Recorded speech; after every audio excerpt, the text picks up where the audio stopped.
We're going to call the Thursday, September 8, 2022 BZA meeting to order. Roll call, please, Jeff. Presiding Commissioner Bob Houston. Present. Associate Commissioner District 1, Monty Gibbs. Present. Associate Commissioner District 2, Ryan Nelson. Present. Please rise for the pledge. I pledge Allegiance to the flag of the United States of America and to the republic for which it stands, one nation, under God, indivisible, with liberty and justice for all.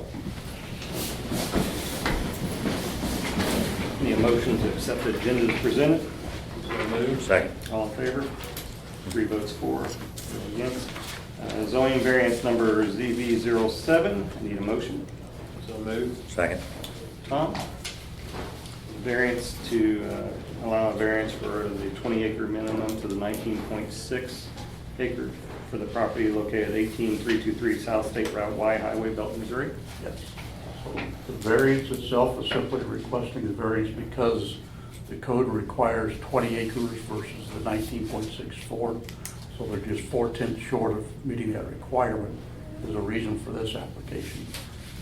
So once that process gets done, then they would make a special use application for the tower itself. That portion of it then goes, we send out notices for that for the neighbors within 1,000 feet. So then it'll come back as a special use permit at that time. Any questions, gentlemen? At this time, we're going to open up, anyone like to speak for or against zoning variance numbers ZV07. Please step to the podium and state your name and address.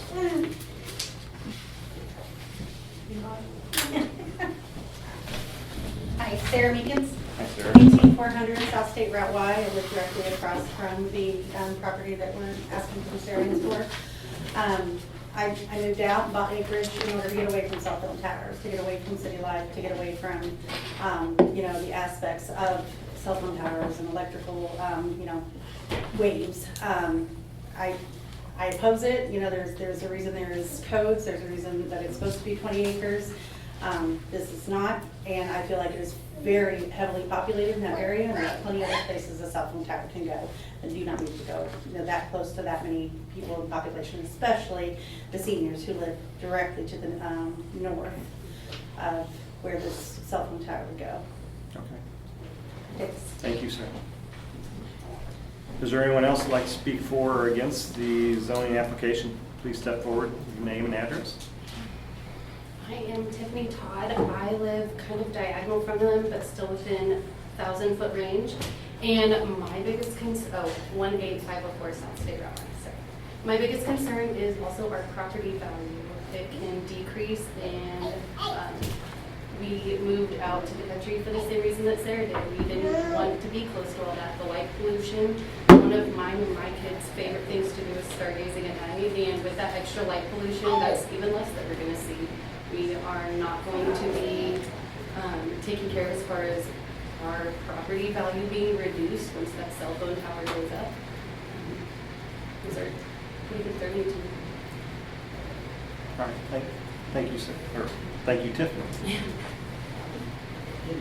Actually, prior to the public input, I think she was here from Solomon Industries, because I don't think, what is even... Would you step, Jeff, I know who you are, but just for the record, so we can get your name on record. I'm open to share my own concerns, but I'd like to hear what's even being proposed in terms of tower height, what's emitted, what's frequencies, can they increase the tower in the future, data, so that the public can actually weigh in. At this point, we don't even know what the variance is for, other than in a general sense. So I'd like to hear from Solomon Industries what's being proposed. Can those frequencies change over time? How far do they go?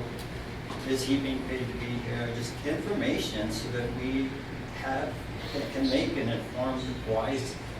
So I'd like to hear from Solomon Industries if that's possible. Let me speak. Is there anyone else here that would like to speak for or against it? Please step forward, state your name. My name's Patrick Irwin. I'm the applicant. I'm here for Tillman Infrastructure and the landowner, Mike Agnos. And my understanding of what Tom said, that we're really here just to make the decision on the 19.61 acres versus the 20 acres. Many of these issues that Ms. Meekins and Ms. Todd brought up, we'll address those at the special use hearing, which we intend to file as well. But I can briefly go through a couple of the points that were brought up. The tower's 103, we're proposing a 103-foot tower. It is not lit.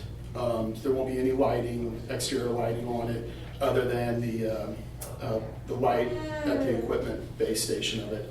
I'm trying to think if there's anything else, but our intent here today, as I mentioned, is really just for the variance for the lot size, and the 19.61 is the de minimis size. There's really not much difference between a 19.61 acre and a 20 acre. I think we kind of, you guys, the commissioners spoke about that last time we were here.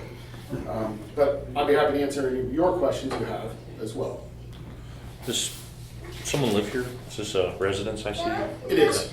Mr. Agnos is here. Oh, Mr. Agnes, you live here? Okay, full time? Okay, thank you. So 100-foot tower, I mean, I'm just asking questions because I know some of the bigger towers with lights on top, is there a certain minimum you have to put a light on top of a tower if it's 200 feet. 200 Has a feet. light. Anything over 200 must be lit for FAA. I will tell you, there is another tower approximately 1,000 yards north of us, and it is much taller. It is actually, it's probably about equidistant to the, maybe it's a little further away from the trailer park, the trailer park that we were talking about, closer to, but yes. It's actually in the city of Belton. Okay. Okay, I would also like to tell you that the main purpose of this tower is for the FirstNet Authority. For those of you that aren't familiar with FirstNet's the All First Responder Network. As part of our application, we have submitted letters from the Belton Fire Chief and from Assistant Chief Smith with the South Metropolitan Fire District. They have actually are encouraging the commission and the county to let us build this tower as we've submitted it. This tower if you're not familiar with the FirstNet Authority, it's a nationwide all first responder network that was enacted right after 9/11, 2001, when they have a massive event where multiple jurisdictions send first responders to an event that they can all communicate seamlessly and have the fastest data.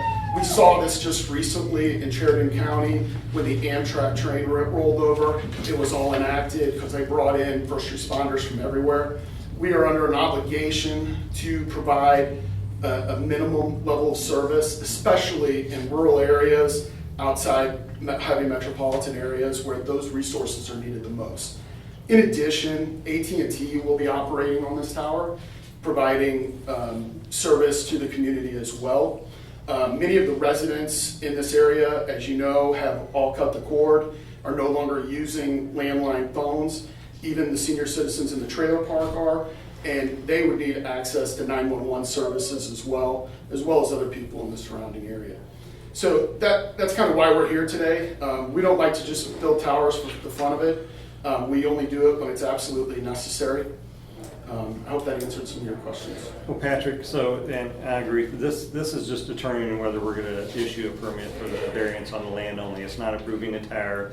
But if they have questions to you, could they submit those to us to get to you? And they're going to be allowed to speak at the zoning hearing before it even comes back to the commission. Correct. So if they have concerns and they could get us the questions, would you allow us to give them to you and answer those? And then I'll even go a step further. I'd be happy to do a neighborhood meeting where I can share some of the latest information rather than, anybody can find anything on the internet. I read the other day that the earth was flat. Somebody said that. So there's all kinds of studies out there from Europe. And I've got some access to and I can direct people to where some of the best information is, like the American Cancer Society's webpage is a great place to start. But I'd be happy to do that. And okay. Yes, I would answer your question, yes. okay, so what I'd like to do, if there's anyone else who'd like to speak, but once again, this is just for land variance. After the meeting, I'd like to get his card and maybe a contact for the people in here that want to discuss this, and maybe go through one person to give us all the questions to get to him, and then he can set up a meeting out there for you all. And you're still more than welcome to come to the zoning hearing when they apply for the permit for the cell tower. And if it passes down there, then you're still allowed to come up here. We'll have to vote on it to commission, and you're allowed to come up here to speak again for that. Does that sound applicable to everyone? Thank you, Patrick. I appreciate it. You're welcome. Any other questions? Oh, Jeff, go ahead. Yeah, I think there's more public comments too. And where I think that's relevant is a variance for what? So yeah, this is a variance hearing, but to know what's a variance for is also relevant, not just down the road for another permit. And in fact, in my thinking, maybe illogical, but I even put that on the front end.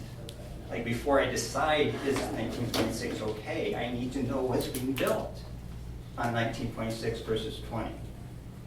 So that was just the reason for the clarification. So I spoke last week. I'm a physician assistant. I've actually worked in the ER. I worked in county jails. I worked in school-based clinics seeing uninsured kids. I worked in methadone clinics doing opiate addiction. I've done any grade ever functional medicine looking at health wellness as opposed to just treating sickness. So my background is fairly wide in terms of medical. I think what I want to bring to the commissioner's attention, and this is something that you're aware of, but I just want to highlight it. The robot that you sent me, and Ryan, sorry I didn't get back to you yesterday. I was seeing patients. I couldn't take the call.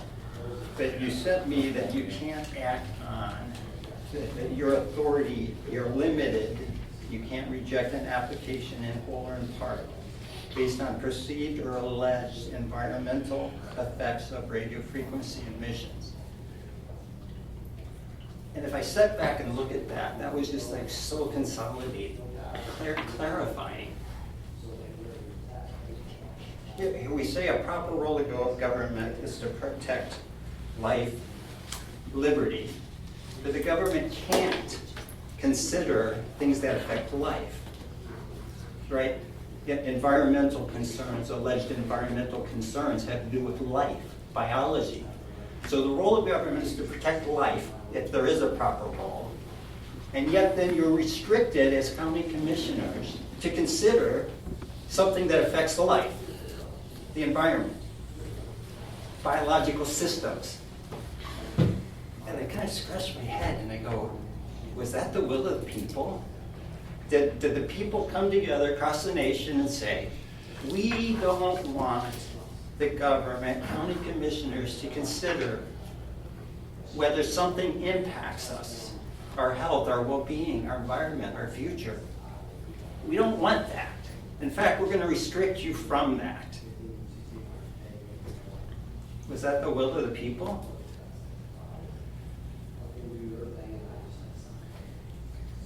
That's a tough sell. So just to clarify, you do understand that that rule that was sent to you, that's a state statute, right? No, I didn't know. Okay, let me. So US code, I don't know what level that Okay, is. fair enough.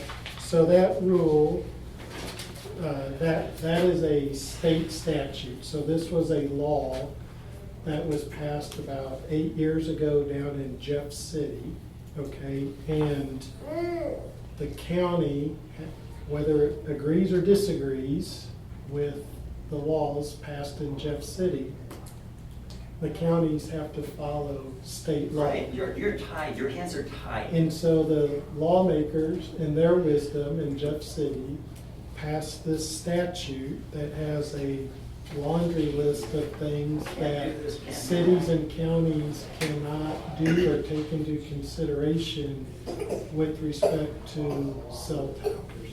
Right. So it's not, we don't. And so I'm picturing, I said the people of the United States, so let's make it the people of the Missouri. The people of Missouri come together and they say, hey, we don't think county commissioners should be able to consider whether something impacts the health and well-being of the biological systems around them.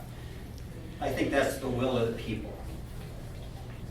That's a hard sell. I think what we have is industry making laws, and then we're screwed. And then we have to find a way around those laws in order to protect ourselves.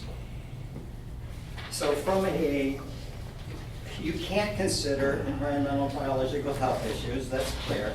So for some other reason, what other reason could you consider?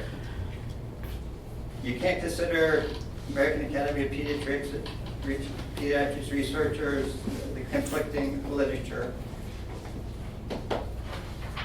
If I think of a way forward, or what we can consider, is what do the people want? What does your community want? I mean, maybe we're still allowed to consider that. And I had actually done something that my wife said, don't do that, so now I'm just winging it. To silence anything that alleges environment effect, we probably did good decisions when we do that, and I'm being facetious again. A possible way around it, and this would be a legal angle, which I'm actually not going to counsel you to do, but the American Heritage Dictionary of English Language, 5th edition, so the definition of environmental is pertaining to the environment. The definition of environment is the totality of the natural world, often excluding humans. So you could take a legal angle and you could say, hey, look, something that affects humans, human health, human vitality, we could still consider that. I'm not going to counsel that because probably that will be contested and yada yada, but the intent of the law obviously had to include that. So that's a possible way through it. The other thing in terms of the ban, I don't know if you can't act on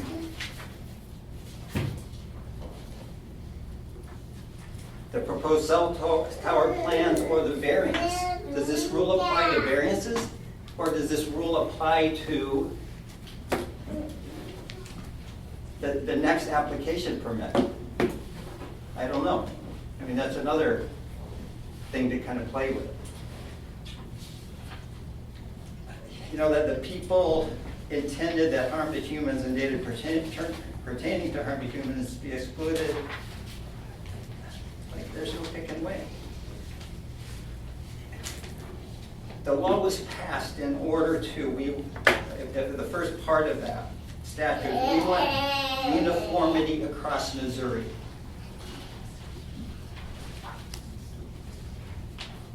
Think about this for a minute. When industry passes a law, if there's university across Missouri, there's going to be a harder time identifying potential harm from something, because everybody's affected. My ability to do a comparison study of who's affected and who's not affected is now gone. So industry's gone ahead and they've removed that possibility and they're affecting all of us. And now it's harder to prove, is there harm from this or not? Because everybody's affected, because it's uniform across Missouri, because that's what the people want.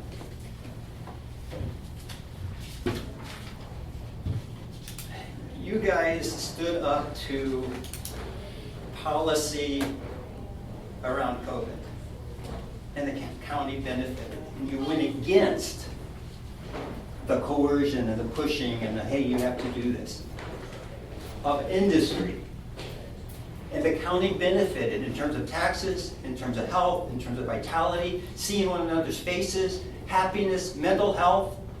You stood against industry telling you what to do. This is another opportunity to say, is this good for us?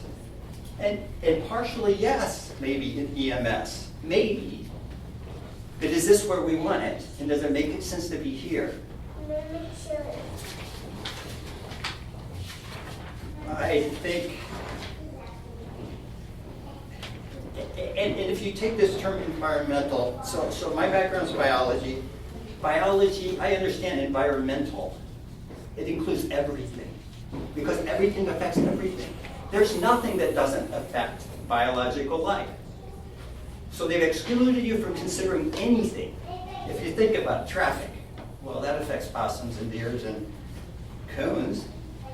Lights, well, that affects moths. Property values, well, that affects how high the grass grows and then what lives in the grass. Everything's environmental. You can't consider anything. So what does the law allow you to do? They don't allow you to think. They don't allow you to reason. They don't allow you to use common sense. What they do allow you to do is count. You can still count. How many people here are for it? How many people here are against it? You are still allowed to count, commissioners. Isn't that exciting? And I'm being so, I mean, this is so ludicrous. And yet this is what we have to deal with. No wonder we're tired. I could be working in my yard, I could be making money, and instead, I have to think about how to present and clarify these issues. Because of laws that have been passed by an industry. The people didn't come together and make this law. So when you make your decision against, it won't be because of an environmental concern, because you can't do that. It's really going to be because the people didn't want it. And you still get to count. Thank you. Thank you, Jeff. Appreciate it. Does everyone here would like to make an additional comment? Please step forward. Something I hadn't failed to mention, Sarah Meekins, 18400 South State Railway, was the traffic interference that it was going to cause. And I know that Tillman Infrastructure's representative had spoke on to the fire commissioner being in support of this, police commissioner being in support of this, but I will, state, I'm sure the fire commissioner remembers the horrific accident when we had iced over highways, and where this is proposed to go, there's going to have to be an access road. And I don't know how many of you are familiar with Y, but when you are leaving town on Y Highway, the lights that illuminate the highway at night end right where this is going to be proposed. It's very dark, it's very scary, and cars, I'm sure most of you people know who live in rural areas, fly over those hills. And where the access road will have to be placed is going to be right there in the middle of that hill. And I mean, we had a horrific accident. The fire commissioner had to ditch it into my yard. I mean, we had a fire truck, catty corner, tippy-toppy over the creek. I mean, it was really bad. And that's never, that could easily be repeated. That's every single season. Number one, we all lose our mailboxes, but number two, when people fly over the hill, they don't realize that there is underpasses that ice over, and that is part of my property. And it adjoins with the Agnos property, via the highway. That concerns me, and the fact that my children's school bus stop is right there as well. And I'm sure you guys are familiar with cell phone service vans, big old honky service vans. Across from that property, which is just two properties to the north of me, the city of Belton, I believe, has bought that property in order to have the cemetery move out there whenever they run out of room in the Belton Cemetery. And I don't know about you, but if I was there paying my respects and laying a loved one down, I wouldn't want to hear beep, beep, beep during a funeral. And that I believe was purchased because it is such a peaceful and quiet property. Right now overrun by coyotes, but it's peaceful, it's tranquil, and I just, when you add construction that I would not be looking forward to, we're already going to probably end up being stuck in processionals for the rest of our days out there, which that'll be another day, another dollar. But I forgot to mention the whole traffic aspect of it that I'm not going to be, happy about and that I'm not supportive of. And Tiffany has spoken. We had like 3 different neighbors reach out and ask for us to specifically state their names as opposed to these towers. And that would be Mark and Ryan and Dolson at 18353 and Brian and Cheryl McMullen. And their address is 1510 South Cedar, but my address is 18400 South State Route Y, and we share a driveway. It's a little bit slower here. 1510 South Cedar. Their property was annexed because Cheryl's dad used to be Mayor Willie of Belton. And, but their city, I'm county, we share a driveway, and we're both right across from the Agnos property. So, Mike and Ryan and Dolson. Rhiannon, if you want me to spell it. Rye, Brett, and Shannon. And then Brian and Cheryl McMullen. Okay, thank you. Thank you, Sarah. I was also told by a couple neighbors to speak for them as they were not allowed to take off work. Judy, directly next door, Gudenkopf, she is their next door neighbors. And then the people directly south of me, I'm not sure of their address, but Georgia and Mark Williams, they also, I mean, basically none of the neighbors want this. Thank you. Thank you, Tiffany. Is there anyone else that'd like to speak for or against? Please state your name and address. Hi, speaking against, Paul Hoy, 17205 Chula Vista, Belton. I live within 3 miles of the proposed tower. So I have 4 points. First, I'd like to call out the applicant on 2 things that he said that I thought were rather disingenuous. First, he said that he wants to ensure that the local residents there, particularly the senior center, have access to 911. We all already have access to 911. There's no problem in that neighborhood with cell phone coverage, okay? That's, all right. Secondly, the applicant said, we don't build towers for fun. We only build them when needed. I find that to be a bit disingenuous as well. They build towers, this is a big firm from New York, okay? They build towers to make money. They don't build towers, you know, because they're needed. They build towers when they can be first to market, okay? This isn't about serving the community, it's about being first to market. So, I have a handout for the committee. There are already 31 towers and 99 antennas within a 3-mile radius of this proposal, okay? Surely, at least one of those towers already has the capability, the engineering requirements, thank you, to do the things that the applicant's talking about. Sorry, I didn't bring it. 5 copies. Thank you.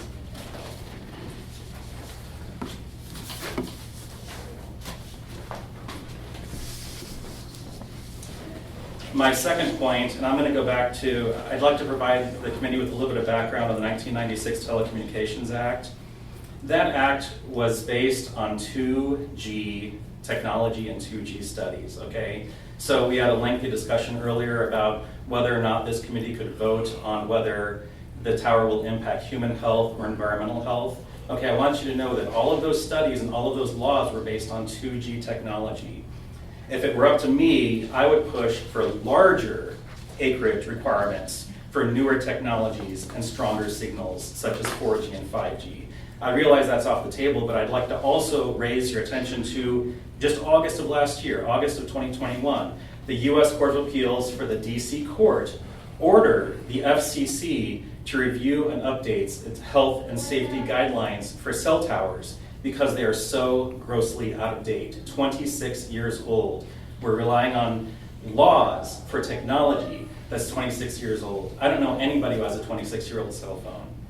So this hasn't happened yet. The FCC still has not updated, neither has Jeff City, okay? Nonetheless, the bottom line for me at least is I believe it's prudent to keep the 20-acre restriction in place and not grant a variance. My third point, Ellen, do you mind passing these out, is property values for surrounding homes. I'd like to read you, I have about 10 studies here on this handout. First, HUD considers cell towers hazards and nuisances. When you get a HUD appraisal, they have to mark that down in your appraisal. Second, 94% of home buyers are less interested and would pay less for a property located near a cell phone tower. Next, 79% of potential home buyers said under no circumstances would they ever purchase or rent a property within a few blocks of a cell phone tower. There are several studies there. I hope that you read through all of them. But the one that struck me the most was this could impact surrounding property values by up to 20%, according to one study. So there are approximately 200 homes within visibility range of the proposed tower. And there are significantly more homes just outside the visibility range that will also be affected value-wise. Last, Lazy Acres, which we mentioned before, is a 55-plus community, 82 homes, okay, primarily a retirement community. This is going to be within view of almost every resident, okay? It's gonna obstruct their country view, and it's gonna be an eyesore every time they look out the window for the sunset. All right. I have one more copy of this. I should pass it around. My last point, the committee said earlier, a gentleman, I don't know this gentleman's name, he said Jeff City in their wisdom passed a law saying that you cannot consider environmental impacts, all right? Cass County, you folks passed a law in your wisdom saying 20 acres minimum are required. I'm asking you to uphold that to the letter of the law. Thank you. Thank you, Paul. Is there anyone else that would like to speak for or against? Love to. Hi, my name's Ellen Hoy, and I live at 17205 Chula Vista in Belton. I am a recent Cass County person. I moved here in 2019. I'm from Kansas City, and before that, St. Louis. I've always been a big city person until I had kids. And then I realized that big cities are terrible places. And I lived in Jackson County. And Jackson County is the worst place that I can imagine. They welcome every development with no consideration for the people who live there. They are constantly trading the citizens' rights for urban development. And when I moved to Cass County, I was excited because it feels hometowny. People care about each other. People care about keeping urban development out because it hurts. It hurts the feel of the county. And so when I heard there's another cell tower going in, they already stated there's a tower 1,000 feet away.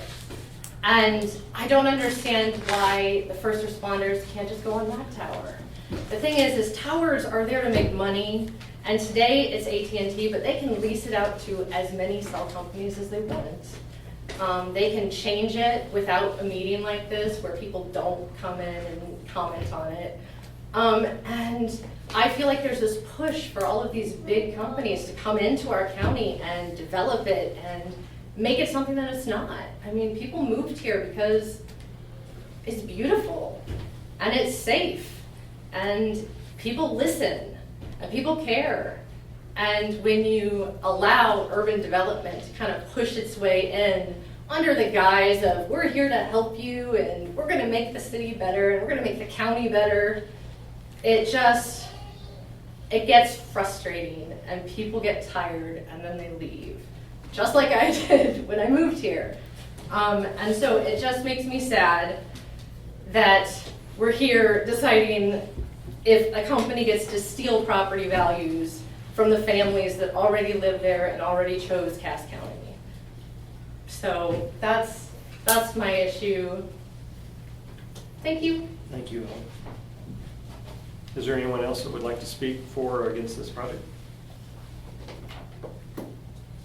Seeing none, at this time, we're going to close the public comment portion of this. Any questions, commissioners? I have a question. Mr. Agnes, this 19.64 acres, you own it? Yes? Yes. Okay. And you live there? Yes. Or you don't rent it, you own it? Okay. All right. And you want this variance? Yes. And the opinions of your neighbors, considering you want this variance? Okay. Thank you. All right. So once again, this is the variance for the property only. It's not the cell tower approval. There's a process for that. You'll receive notice if I believe you live within 1,000 feet of that, but we'll make sure that we contact and make sure everyone knows if it passes today.